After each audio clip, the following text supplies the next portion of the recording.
the painter and the writer. She painted because she couldn't speak it out loud. He wrote because he didn't know how else to stay alive. She was the painter.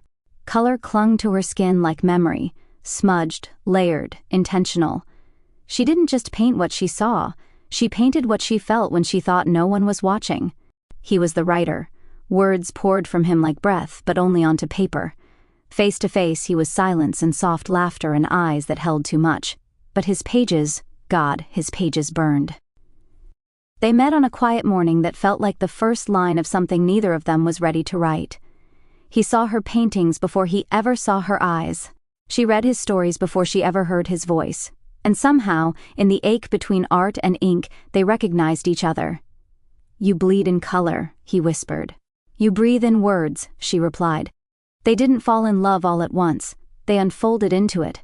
Like the slow reveal of a painting's final shape. Like the moment a sentence breaks open and you realize you've been holding your breath. She began leaving pieces of herself in his margins, little sketches, unfinished strokes, warmth tucked in the corners of cold prose. He began writing her into everything, not directly, but in the way the light bent differently, in the way his characters started looking at the world like she did. They didn't say "I love you."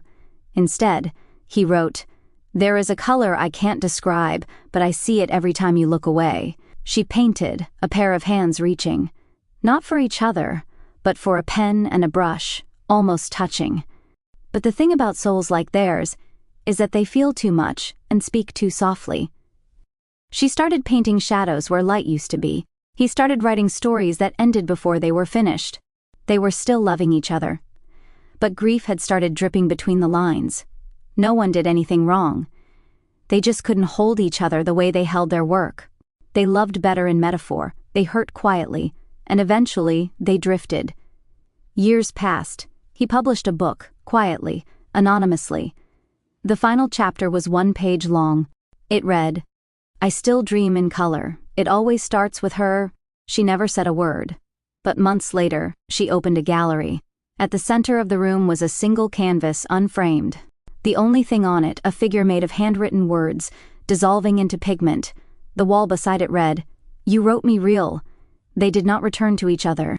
But they never truly left. Because some people are not meant to stay in your life. They're meant to shatter you into art.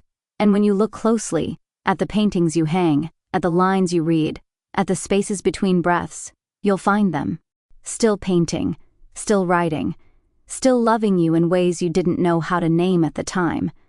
The painter and the writer never needed a happy ending. They were the story. They were the masterpiece. They were the ache turned into beauty. And that's enough.